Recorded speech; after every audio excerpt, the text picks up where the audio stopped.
Hello students, welcome to my channel in Aapki Pathshala. और आज हम अध्याय 2 घातांक के पाठ का प्रश्नावली 2.2 करने वाले हैं। प्रश्नावली 2.2 की ओर हम चलें इससे पहले परिमेय संख्याओं की घात के बारे में कुछ जान लेते हैं। ठीक है, तो चलिए बिना देरी के आज की इस वीडियो को स्टार्ट करते हैं।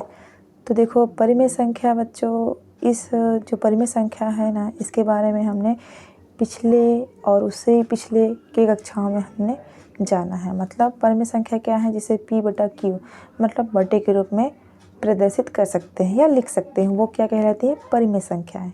ठीक है, तो देखो यहाँ पे क्या है, यहाँ पे परिमेय संख्याओं का घात, मतलब परिमेय संख्याओं पर घात रहेगा तो उसको मतलब हल कैसे करेंगे ये बताया है इसमें। ठीक है, तो देखो यहाँ पर एक उदाहरण देख लेते हैं, फिर प्रश्नावली 2.2 करेंगे। ठीक है, तो पहला नंबर देखो क्या है, 5/7 की घात क्या है, 4।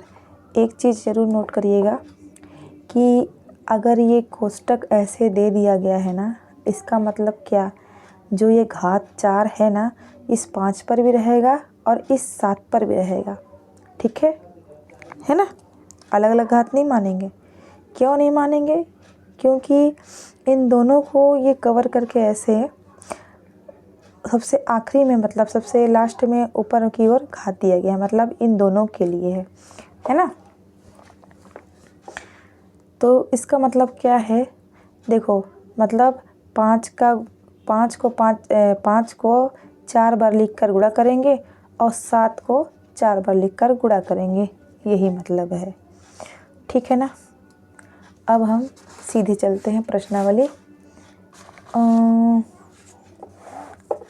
2.2 की ओर। ठीक, तो देखो क्या है, निम्न को सरल करना है। ठीक है, तो ए नंबर देखो इसका 2/7 की घात 3 गुणा 1/2 की घात 3। ठीक है, तो इसका मतलब क्या, 2 की घात 3, देखो ये हल है सीधा ना, क्या है, 2 की घात 3/7 की घात 3 गुणा 1 की घात 3/2 की घात 3।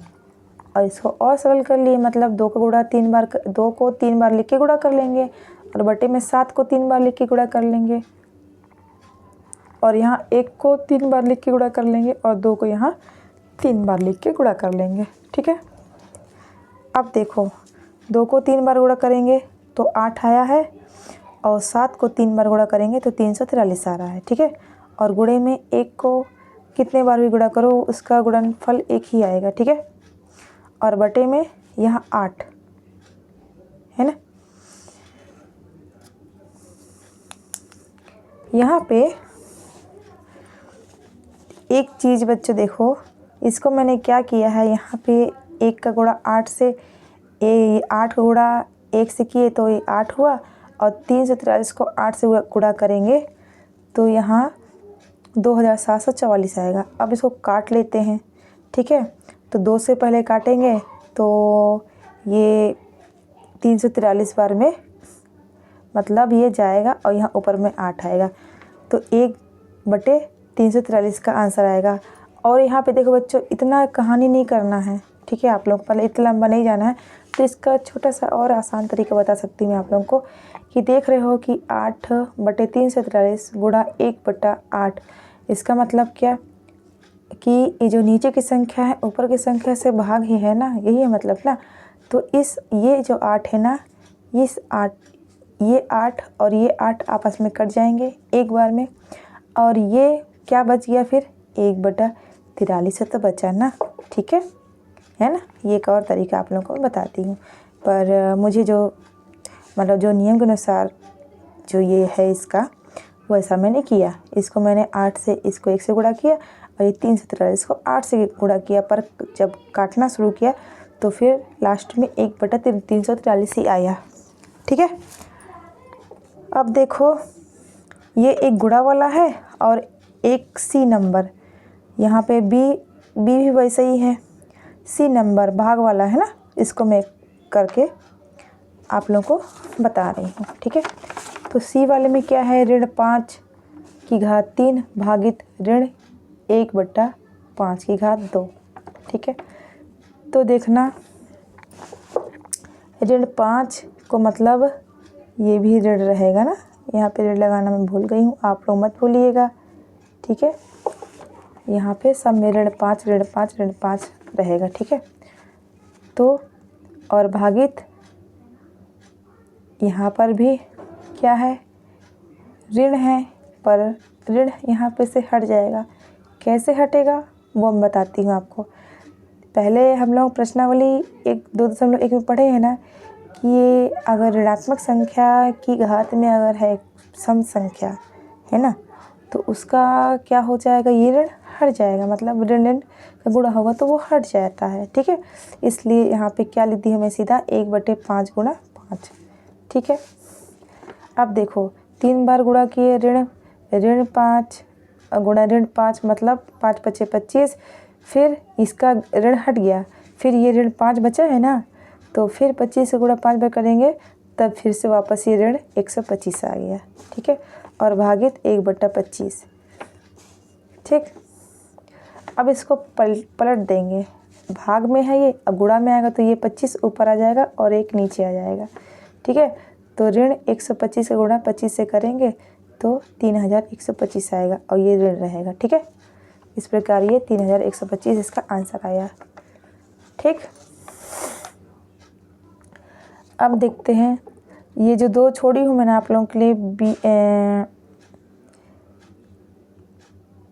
बी और डी, ये आप लोग करिएगा, कोशिश करिएगा बनाने की। बनेगा तो ठीक, नहीं बनेगा तो कोई बात नहीं, कमेंट करिएगा, मैं आप लोगों को फिर से बता दूंगी, है ना, बता दूंगी अच्छे से। अब देखो क्या है, घात के रूप में व्यक्त करना है ऋण 25/49 को। तो ये तो अब यहाँ पे दिया है ऋण 25/49, मतलब क्या, ऋण 1 करेंगे गुणा 25/49।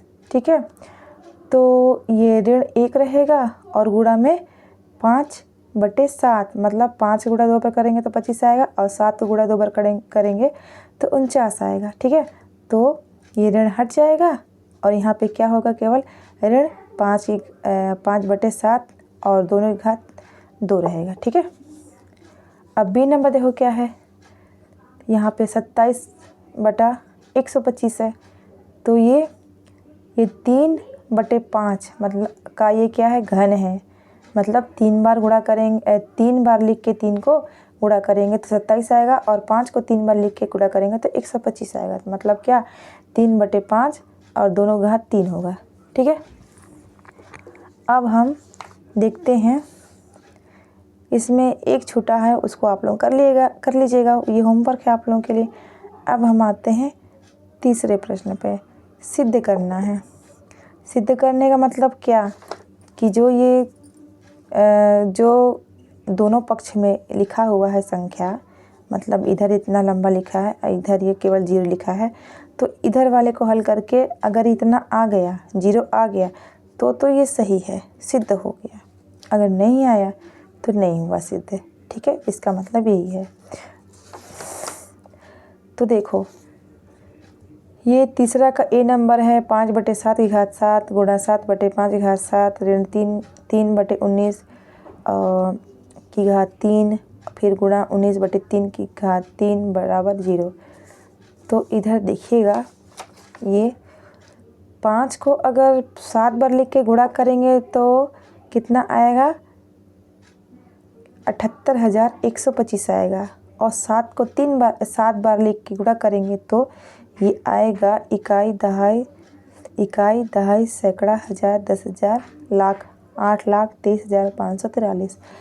अब देखो फिर गुणे में है, गुणा कर दिए, फिर इस 7 को 7 बार लिख के गुणा करेंगे तो यही आएगा ना, तो इसलिए हम दोबारा वही लिख दिए, और फिर 5 को 7 बार लिख के गुणा करेंगे तो 78,125 आएगा। ठीक, इतना हो गया।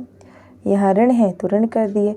अब 3 को 3 बार लिख के गुणा करेंगे तो 27 आएगा, और 19 को 3 बार लिख के गुणा करेंगे तो 6,859 आएगा। अब देखो, है ना, अब देखो ये बस संख्या पलट दिया गया है, पर है तो सेम, तो यहाँ भी 19 और घात भी सेम है, 19/3 हो गया, तो 19 को 3 बार लेके गुणा करेंगे तो यहाँ भी उतना ही आएगा ना, 6859/27 और इधर बराबर 0, तो 0 हो गया।